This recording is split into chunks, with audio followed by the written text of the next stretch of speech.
Welcome, everybody. I'm going to introduce our speakers for today, special guests.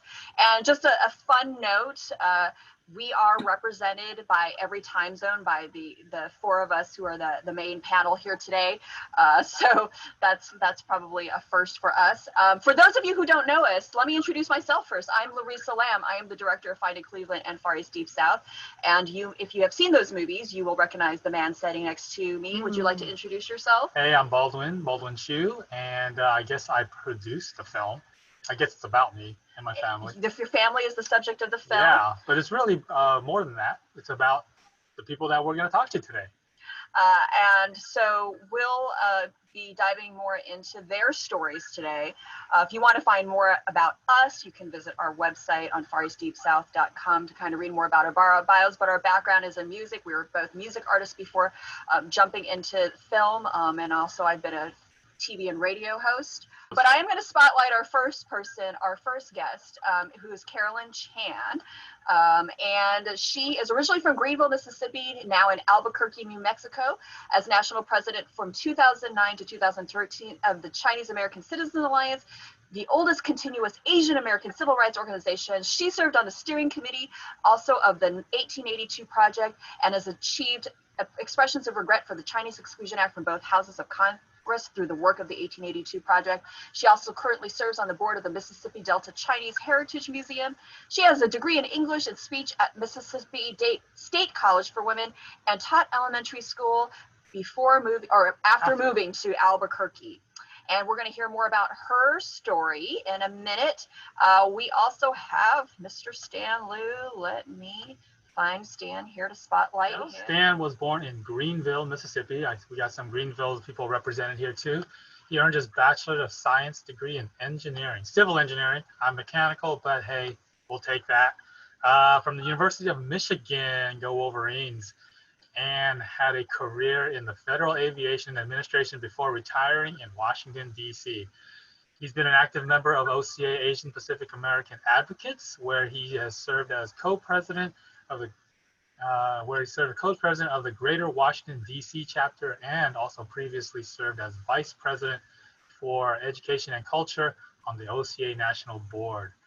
He worked with the 1882 Project and is active with a group that created the Talk Story series that engages the D.C. community in sharing the stories of their experiences living as APAs. So that's Stan, and both Carolyn and Stan and this next lady who you've sort of already met, Emily Jones, appear in our new film, Far East Deep South.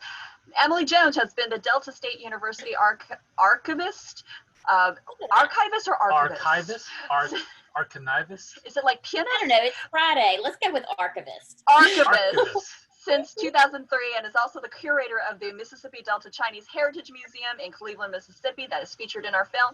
She is a native of Greenville, Mississippi as well, and holds a history degree from Delta State, along with a master's in public history and archival management from the University of West Georgia. And she has super curly hair, and we love her. But I do want to give a little shout out to our sponsor tonight. Delta State University has established the Diversity, Inclusiveness, Awareness, and Equity Committee. Yay. It's got some interesting little names in there, but they are sponsoring our event tonight, and Michelle Johansson is the director of that program at Delta State, and she's a big supporter of all kinds of programs that we do here. So I'm real happy and real glad that we can blend across our campus as well as have their support to be able to host programs like this. Now we're going to do a little bit about Carolyn's story. And for those of you who have seen Far East Deep South, you may recognize her. But we wanted to play a clip from the film about how her family initially went to Mississippi. I mean, what were Chinese people even doing out here? Well, Chinese in the South had limited opportunities of what they could do. Yeah, the 1882 Chinese Exclusion Act had a big impact on Chinese in America because it did not allow any laborers to come in. Chinese were discriminated against from the moment they began to come to the United States in the early 1850s. Anti-Chinese sentiment really rises after the completion of the Transcontinental Railroad in 1869. They believed Chinese were taking their jobs away. Well, my great-grandfather was one of the railroad workers to help build the Transcontinental Railroad. After he worked on the railroad, he brought the family and took them to Mississippi. So he was one of the first Chinese to own a grocery store in Gunnison, Mississippi. So Carolyn, tell us a little bit more about your family, because we know some of the... My great-grandfather came, and they were Wongs, and went to Gunnison and also had grocery stores in Rosedale, Mississippi. And my mother was born in Rosedale as well. And part of the picture that you saw a while ago included Catherine Wong and Gong Lum of the Gong Lum versus Rice case that was pretty famous. It was in 1924. When the Martha Lum went to school in Rosedale, I think she'd gone probably a semester or a year before.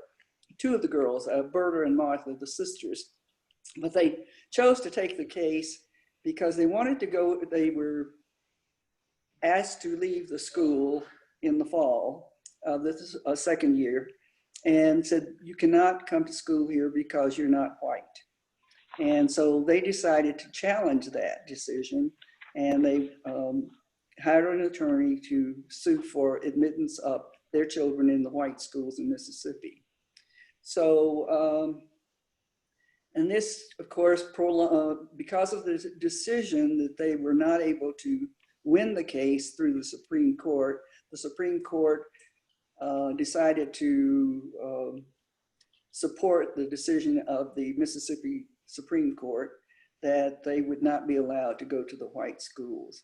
So in a way, this delayed desegregation until Brown versus the Board of Education. And that's how we got there. And then the Lums opened up stores in Rosedale too. And I think it's kind of interesting that Mrs. Lum, my great aunt,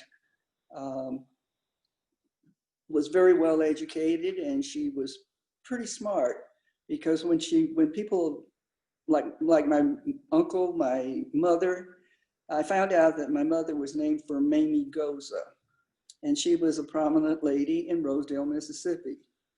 And then it was really interesting that when I was a gym class in Greenville High School, we had Miss Nancy Goza as my gym teacher, and piqued my curiosity. And I asked her, I said, do you happen to have any relatives in Rosedale, Mississippi?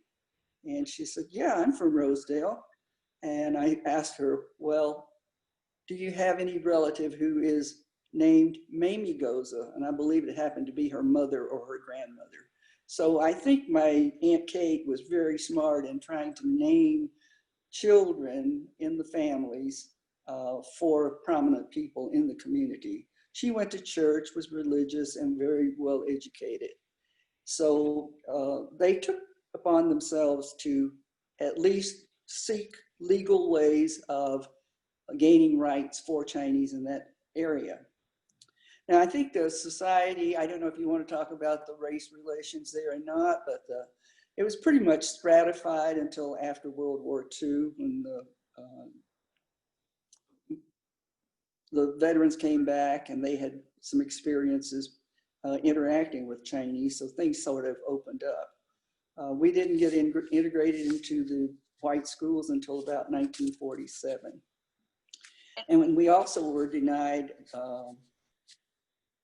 equal access to healthcare as well, because most of the children that were born lots of times were delivered by midwives.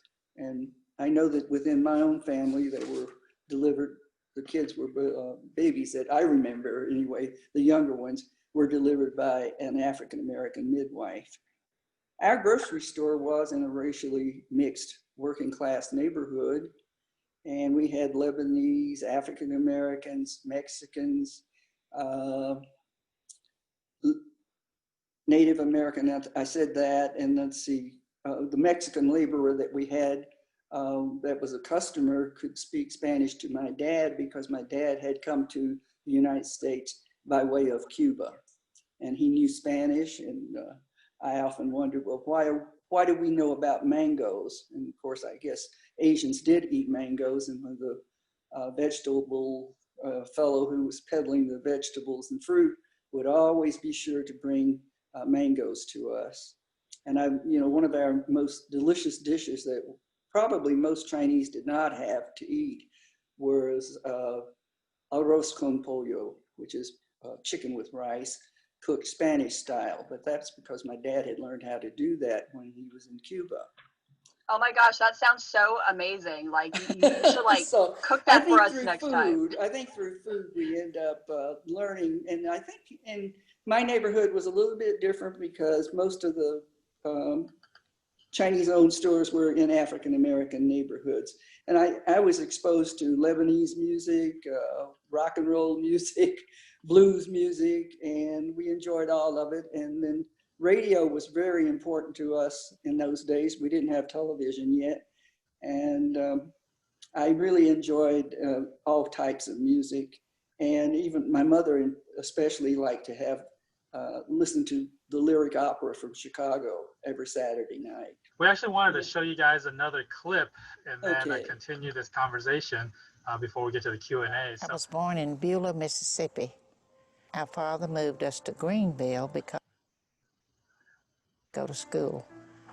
And it wasn't any better in Greenville, so we moved to Memphis, Tennessee. And from there, we moved on to Arkansas, where there was better opportunity for a store.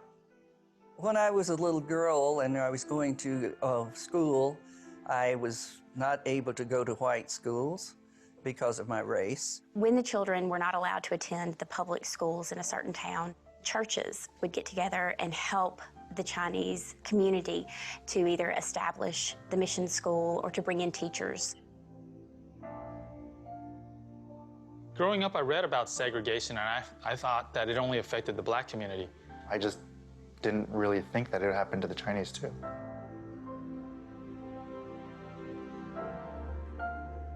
I had to attend a segregated one-room schoolhouse of all Chinese children until the Brown versus Board of Education decision in 1954. So, yeah, a little bit more about that from our film, but I think Stan, Let's get Stan on here. Stan also went to that one-room schoolhouse. He appears later in our film. But I want to hear from Stan and his perspective because I know he had, has a lot to share about what he experienced going to that one-room school and his whole family. Yes, I went to that one-room schoolhouse. I went there for 3 years. My oldest brother went to that school for 9 years, and I think Carolyn probably went there about that length of time as well. Maybe not that long, but so yeah, that was an experience. About 30 or 40 students in one-room schoolhouse, all grades, one teacher who sort of rotated amongst the grades, and so we didn't get teaching time was very, very limited for each grade, of course. And so it wasn't much fun being there, but it was our community. When you ask me how was life like that, it was in our shell, in our community. All the Chinese families in Greenville, Mississippi, and there were about 40 to 50 Chinese families in Greenville, Mississippi, sent all their kids to this school. So it was a safe harbor for us. Much like Chinatowns were in the big cities, this was the place that we could be safe. We weren't subjected to taunts and teasing and derision from the general public there. So it was okay. I mean, we're fat, dumb, and happy, if you can say, in that one-room schoolhouse. We didn't know any better. But luckily, our elders decided, we're not getting the right education here to prepare us for for our future lives and our careers. So he did petition, the school boards in Greenville to let us into white schools. So it was successful. So I first went to white schools when I was in the 4th grade, around 1947 or so, 1948. And so that opened up a new world. It was different then. All of a sudden, we were in a different world where we were different, and we weren't safely in the community of the one-room schoolhouse, all Chinese people there. And so we were subject to all kinds of taunting and teasing, maybe not too much physical abuse. I think some of us did. Like, I think my brother got in a lot of scraps, but me, I guess I was a wimp. I wouldn't fight back.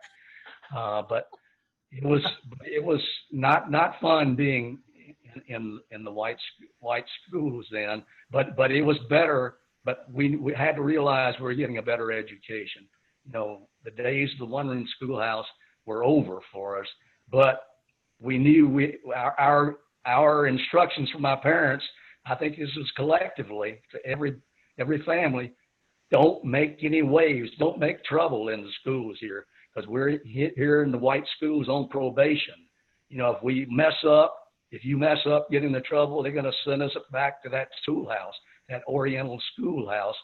And so most of us, had to be subservient, and just yes. We learned yes sir, no sir real quickly, and learned to be quiet, not to mix, so to speak, with the white kids socially, because we knew our place. We were always reminded that you guys are Chinamen. You aren't white, and I think that was always drummed in our heads here. And most of us, I think, and Carolyn, you can speak to this too. That excelled in school. We were good students because I think those were our instructions: be good students. And so, I happened to excel in school. I was tops in my class. I'm not bragging about that. Maybe I'm saying the class was so dumb that I stood out. But I was tops in my class, and that happened in a lot of our classes. I know several others in the Chinese community were tops in their classes. Carolyn, you probably were tops in your class, But the thing about it is, it gave me a little. I thought some more respect in that. But the bottom line was, they could point to me and say, "All right, Stan, you might be the smartest kid in class, but you're still just a Chinaman. Don't forget it. You're just a Chinaman, and we'll give you respect for being the smartest kid, but." But so, to me, that was always drummed in my head. I was never allowed to forget that. Yeah. Wow. And that line is in our film. I don't think it was in this clip, but that you'll always be a Chinaman, because it was so pointed. Emily, you were going to say something? Or no? I was just going to ask about the arrangement of the neighborhoods. I know I grew up in Greenville too, so I know where the Chinese schoolhouse is, and it's still standing. And so how would you get to the Chinese one-room schoolhouse, and how did that change trying to going to the Bass, E.E. Bass schoolhouse, the big school? Yeah. I lived about a mile away from the Chinese school. Carolyn, you live a few blocks away, I believe. I was only a few blocks away, and I could walk. And then when there was this transition to going to the public school, I'd gone to the Oriental school from 1st grade through 5th grade. So when the integration began was in 1947, when I went to 6th grade. So I think we all went to the neighborhood schools that we happened to be living in, or where our store was located. So since I had lived close to the Oriental school, then I just went across the street to Court School, which became Susie P. Trigg, and then I think it's something else now. But they rebuilt the school after we went there. And then later on, Mamie Wong and I actually, she went to, I think, Carrie Stern because she was in that neighborhood. I went to Carrie Stern's elementary school as well, and I had to walk. It was about a mile away, and I always walked to school. Yeah. And then when we went to junior high school, Bass Junior High, I walked there as well. And so, most of the time, if there was ever everywhere we busing. went, we walked most of the time because we didn't have cars or anything like that. Right. Yeah, I got a bicycle to go, and then somebody stole my bicycle. So. Oh man. And our parents were busy, had to keep a store open, the grocery stores open, so they couldn't drive us to school. Yeah. So Only in an emergency would they try to get you there by car. That would explain. Oh, sorry. I was just going to say that would explain. There's a part in our new film where Baldwin hears a story from one of the other, former Mississippi residents, where Baldwin's grandfather, Casey Lou, had to drive Happy M home from school. So now that you guys explain it, that would because his dad would forget to pick him up, and so. And usually you didn't stay at school after you got to junior high or high school. Very seldom did you participate in anything that happened after school. You may participate in, some club that is during a time that they would have set aside for extracurricular activity. I was in the Future Teachers of America. I was in the debate club, audiovisual club, and things like that. But as far as staying after school and trying to play football or basketball, I don't think any of us had that. Yeah. I think later on, Charlie Chiu came in and ended up playing football, but the rest of us didn't. However, Tony played football in Ruleville and Cleveland. And so it was different in other towns that were smaller. They were integrated into the school system because there were so few of them. But in Greenville, we had a lot of restrictions that were imposed on us. Yeah, I think in Greenville, since there are about 40 families there, I think we would consider it too much of a threat to the white establishment there. They were afraid that we're going to overtake the schools, I guess.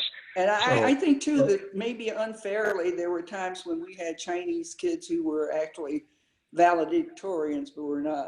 The rules were changed, I think. Sometimes. Right. I remember. I think they changed it for Chung Ju. I think he was the first one. Yeah. And I was supposed to be valedictorian as well, and I was not because they changed the rules. They didn't have valedictorian. That's right. Wow. And then medical care. I can recall my mom, Sherman, my brother Sherman Home, had asthma really badly, and then he was really almost at death's door. And this white neighbor down the street, one of our customers, took my mom by car to King's Daughters Hospital, I guess, trying to find help for him, and they turned him away. And she had to just hold him and rock him through the night so he would survive. And then Sherman again. I think when I was in the 9th grade. And I didn't opt out of the exam. I had to take the exam for second year algebra. I believe that's what it was. And I had the morning off, so I had to take him to the doctor, and we walked from our store over to Dr. Williams's office over on Shelby. And he said, well, you have to call your dad right now and take him to the hospital. But we had to take him to the Black Hospital for his surgery. There's a question in the chat that I think is appropriate for right now to ask y'all, since we're talking about Greenville and the arrangement of the geography. Okay. Do you feel like there was a Chinatown of neighborhood where most of the Chinese grocery stores were? Or do you feel like the Chinese were spread pretty much over the entire town of Greenville? I'll see the question. Yeah, no, there was no Chinatown per se. We all lived in different areas. There happened to be 2 Chinese families a couple of blocks from me, but that was maybe the exception. So we didn't live in a concentrated Chinatown. Mostly, but I would say we kept socially intact. We were definitely an enclave. I think you could call us the Chinese in the Delta an enclave. I think most of us knew each other, and we socialized and kept in touch with one another. We got together on Sundays when the stores closed, and things like parties, weddings, funerals, and things like that. But as far as living together, that was not the case in Mississippi or Arkansas. So where did you guys live then? Did you guys live in a white neighborhood or a black neighborhood, an other neighborhood? Like Carolyn said, she lived in a diverse neighborhood, but my family lived in an entirely black African-American neighborhood. My neighbors growing up, my whole adolescent life, were all black people. And we lived right next door to them. We were friends with them, and we trusted each other, supported one another. But for the most part, I would say the Chinese weren't, when I was growing up here, weren't allowed to live in white neighborhoods. That's right. Absolutely. But there was a large population of other cultures that were in Greenville as well. You've got the Jewish population, and then you've got I know they're not a culture, but like the Italians and the Catholic neighborhoods and things like that. The Middle Eastern population. The Middle Easterners. Yeah. Mm-hmm. The Lebanese. And there were some down on, there's a big concentration of the stores were on Nelson Street also. And then even within my neighborhood, there were, the Seeds had a store just about 2 blocks from ours. And I think most of the customers kind of were around your particular neighborhood. And mine just happened to be a neighborhood where we had white and black and maybe an alley that kind of separated them.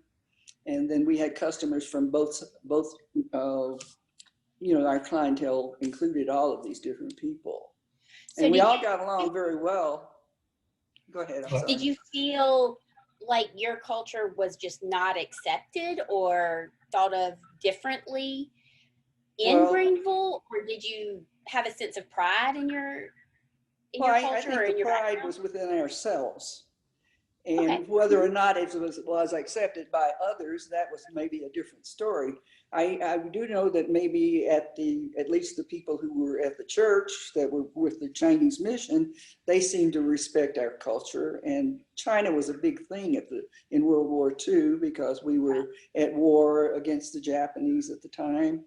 And then, of course, we were being encouraged to become American in order to be accepted. And that's actually a great transition for a clip we're about to play where they talk exactly about this. Yeah, Stan actually appears in this clip of Far East Deep South, and so we're going to play this clip. There we go, check. There were some of the leaders in the Chinese mission who had changed their name because they did not want their name to show that they were Chinese. Was I proud to be Chinese? No. And I always felt like I was being singled out for being different. I don't want my mother to speak Chinese with me in public because I felt embarrassed by that. In school, I was one of 4 Chinese people there. Elementary, definitely got teased for it. I wanted to have blue eyes and blonde hair. I thought I was Italian until I was about 6 years old because, all the kids that I grew up with were Italian.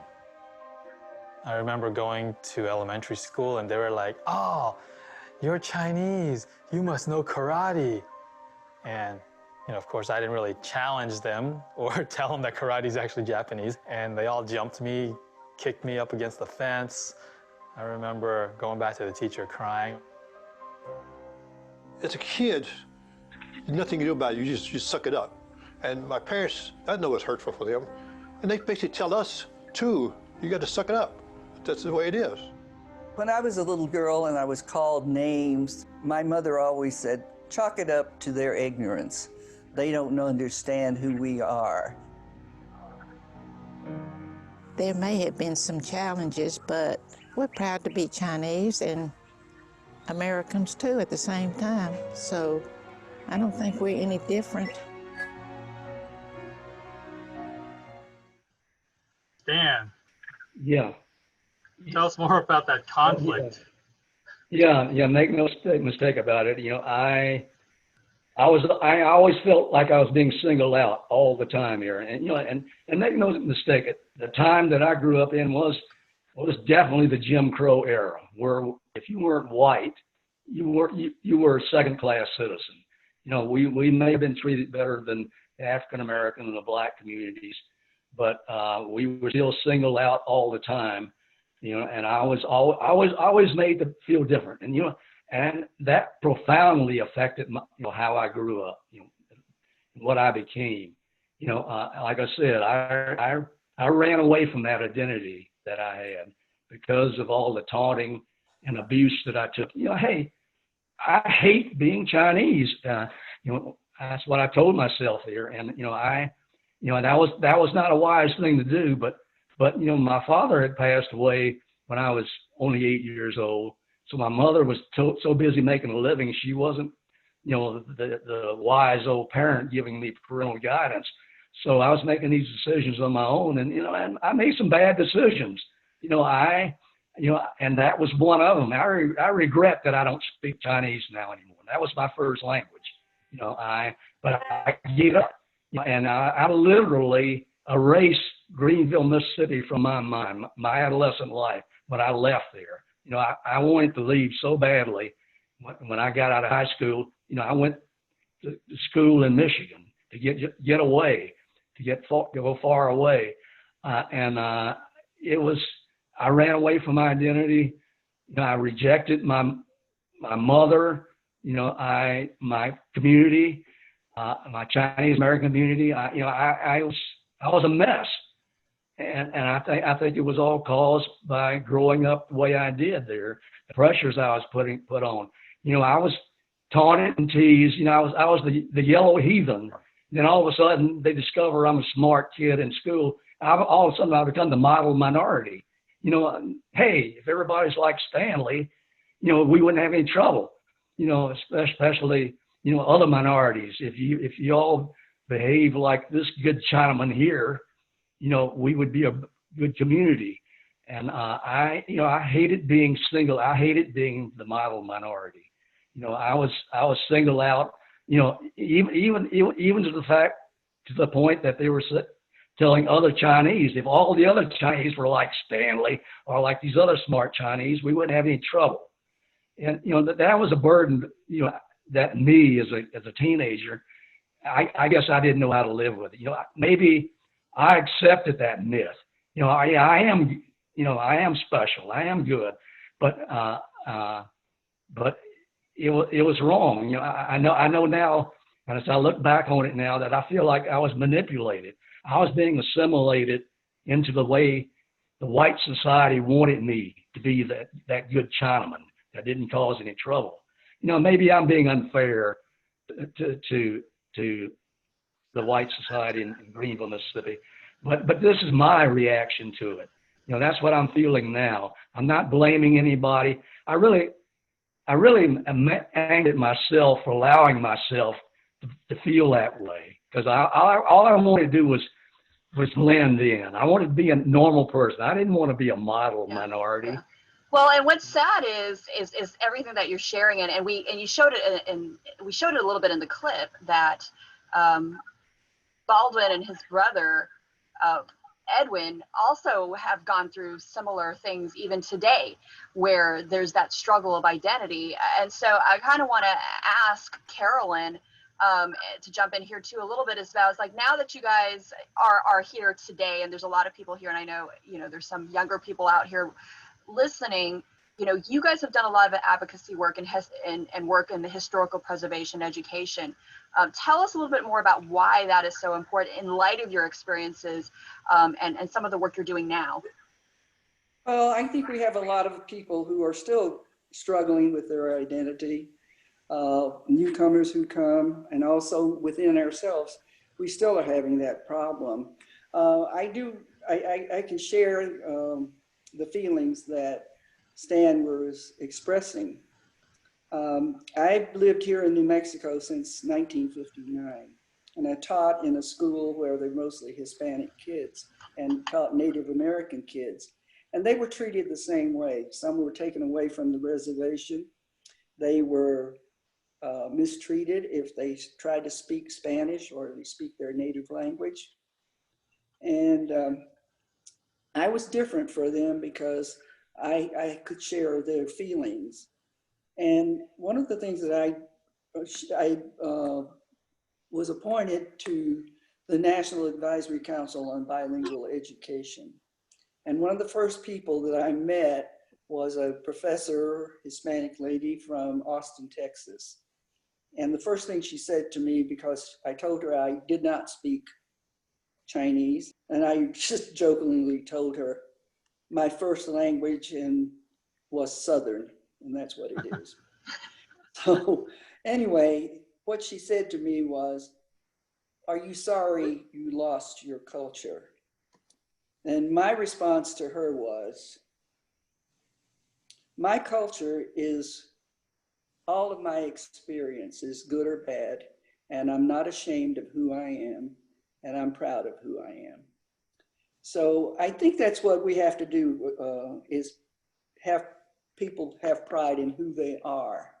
And this is the problem that we're facing today in the relationships among all of our people who just seem to be marginalized. We have to respect everybody for who they are, what their experiences are. And we could have a better world because of it. You're absolutely right, Carolyn. Yeah, and I felt the same way that you did too. You know, I wanted to be white. Why couldn't I have blonde hair, Right. blue eyes, Well, you know? Okay, well, I'm glad I wasn't just alone in No. But you know, I think you grew into a great community advocate, Carolyn, long before I did. It took me a lifetime. It took me a lifetime to grow into. Well, I'm a little older than you, and I'm the oldest in my family. And my mother was always the one that, I mean, you know, she was probably 8th grade highest education she got. She actually, with the Gong Lum case, you know, she was considered Aunt Kate. And then when she was went over from Rosedale to Arkansas, when the Lums moved over to Arkansas, they invited her to come over and live with them so she could go to school there. And she made friends over there in Arkansas, and that's why I'm named Carolyn, because of her best friend being named Carolyn. But I think it's just that growing up in that atmosphere that I did in that particular neighborhood, we played with all the kids that were in the neighborhood. We had a Jewish person down the street who would bring, what is it, kind of the soup that they have, the Jewish soup, matzo ball soup. And then we would give them bananas or something in exchange for it. And this is really interesting because the grandson from that Jewish family was a friend of JD's, my brother, and they still corresponded with each other. And Bobby went to Boston, and he went into a Chinese store and asked them for ham moi. And he said, "Well, how do you know about ham moi, you know, this Jewish kid?" He said, "Because I had it down in Mississippi with my Chinese friend." So, you know. But I think we need to just work at doing things to make life better for everyone. All right. And I appreciate that y'all both shared this kind of story, because as the historian who has been gifted your artifacts, sometimes the story we get is, "Oh no, everything was fine." Yeah. And then that's the general, you know, nothing was wrong. Everything was fine. Everybody behaved. That's why we got what we got. And balancing that utopia kind of world is so important. Several of the people in the chat have even mentioned that the stories that you're telling about Greenville and about growing up in the South applies in their areas. And I think that's what makes Far East Deep South and the stories that come out of this so appealing, is because you can take this story out of the South and put it in so many Any place. neighborhoods. Yes. And Exactly you right. give people an opportunity to connect with your story and validate even what they went through as well. I think it easily applies to all peoples of color, in my opinion. You know, the stories are there. You know, maybe mine is a little bit unique, but others have similar stories, and that's why, you know, my passion right now is for people to be open with their stories and to share. That's what we're doing in the 1882 Foundation now, is encouraging storytelling about your personal experiences of how you felt as a person of color, you know, and how it affected you and society. And you know, I like I said, I went a whole lifetime, most of my adult life, running away from my identity, and finally on this fantastic journey now that Larissa and Baldwin, you're discovering now about finding your journey. You know, going on this journey of self-identity. You know, it's fantastic, and I learned more about myself, and I realized that I could have been so much a better person if I knew who I really was. You know, I think I had a successful life, but it could have been so much better. But I'm trying to make up for it now. I think you're doing it. I think you're making it. I'm proud of my heritage, and I work with people to tell their stories now all the time, because being aware of your identity means so much. Because you know, our community, you know, we're different. We're always going to be perceived as different, no matter what. You know, and you know, it's because of how we look, how we dress, our customs, and so forth.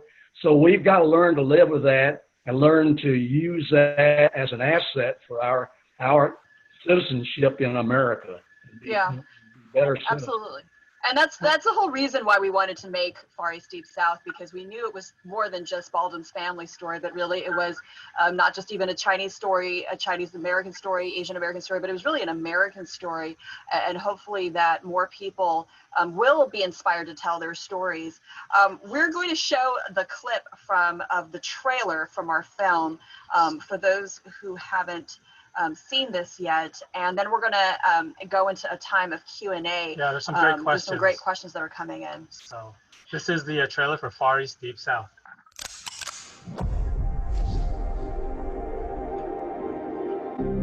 Growing up, it was always kind of a mystery about my dad and his side of the family. Whenever my brother and I would ask him about my grandfather, he would just say, "Oh, it's a sad story. It's not a big deal." One day we came across this photo of a gravestone, and that's when my dad finally told us that this is where my grandfather and great-grandfather were buried. But not in China, in Mississippi. Chinese people in Mississippi? What happened there? We actually don't know where we're going and where we're going. Last thing I thought I'd ever find in Mississippi was a Chinese museum. I guess there was more than just my grandfather and my great-grandfather. When the Chinese first came to the Delta, they were treated like we were. Everything was very segregated. I mean, it was black, white. We were just really in the middle. I had to attend a segregated one-room schoolhouse. Growing up, I read about segregation, and I thought that it only affected the black community. I just didn't really think that it happened to the Chinese too. What? Great-grandpa! Oh my God!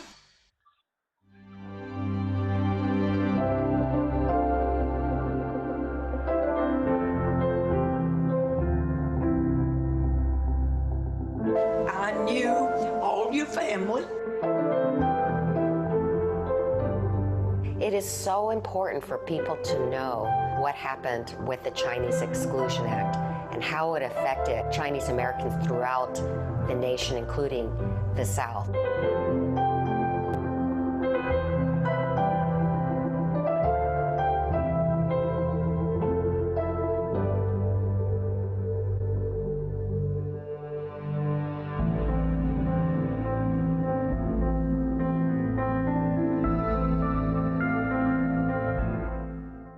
we'll answer your first question. One of the first questions people are asking is, how can you watch Far East Deep South? How can we learn more about Stan and Carolyn and even Emily and so many other people? So so you can hopefully can you see the slide? I'm about to share the screen. We have a slide coming up right here that you'll be able to see the You're in Chicago area, Chicago South Side Film Festival. It's one day only, and we're doing a live Q&A on that day. So it's only on September 27th. That's going to kick off this thing that we're calling the Fall Festival Virtual Tour. Yes, because these are not real theaters that are opening up because of COVID-19. We have embarked on this virtual tour with film festivals. So you'll be watching it online. So some of these are regionally blocked. So if you're in those areas, you can watch it in those areas. CineQuest is going nationwide. And we have a few more festivals that we're about to be announcing in the coming weeks. So those of you who are already on our mailing list, you'll be getting updates on that film, on those showings soon. With that, let's open it up to some questions. When did you recognize within the community, or was it within your own generation, where you could begin to own property, where the store was primarily you owned the country? We never owned our store because they were not willing to sell it to us. Right. But there were alien land laws that were in place starting about, I know even here in New Mexico, in 1924 or so. Everything that started in California came eastward and into the South. And we had the alien land law in the Constitution here in the state of New Mexico until 2006, because we helped to get that changed. And in a way, you know, you were talking about monuments and so forth. There's a discussion now. In a way, I think back now, I said, yeah, we worked for doing that. But now, in a way, if it's in there, you have a way to point out how sometimes we're not very nice to each other. But, you know, but we do talk about it when we give talks about our history in New Mexico or about Chinese American history. We talk about the Chinese exclusion law. We talk about how long it took us to get the apology. And of course, sometimes things have to be in place. That didn't happen until Judy Chiu was elected the first Chinese American woman. And we had already established relationships with her in California anyway, through some of our lodges already in California. So it was easy to start talking about that with her. And we've been working on the national level since 2003 when I got on the national board. And I know that OCA had also worked on this about the Chinese and other Asians who had fought in the Civil War, and we wanted recognition for them. I think that also gives the legacy. It gives people a time frame, because once you know the Civil War, right? You know, and you know the Civil Rights movement, and so those two time markers in our history, to be able to attach that to a certain group of people like Chinese, it does give more of an awareness of when Chinese came to America, where they were, when they settled there, and presence in our history. Yeah, by the way, I want to encourage you all to read the chat, and you guys can probably save it. There's a lot of great people out there that are actually answering some of your questions as people are asking them. So if we don't get to them, just scroll through the chat and you might even find some of the answers. But we also know that some of you may need to run because of the time. But before you go, I want to officially thank Delta State University for sponsoring this event, Emily Jones, of course, Stan Liu, and Carolyn Chan for being here. And, you know, again, if you're interested in finding out more about our film and watching additional stories that we feature in our film, FarEastDeepSouth.com. You can follow us on social media, and Baldwin's email is here too if you want to reach out. Also, we host a podcast called Love, Discovery, and Dim Sum, where we tend to talk about additional things and wonderful hidden history that you may not know about, and also talk about current events. Our latest episode is about Mulan and what's the deal with Mulan. Ooh, you guys are gonna want to listen to that one. We review the film. And we do dive into the controversy. If you're interested in hearing our thoughts on that, we're so glad that so many of you have come to a lot of our different events. We're gonna have a lot of Q&As and different conversations in the next month surrounding our film. So hope you will be participating in many of those.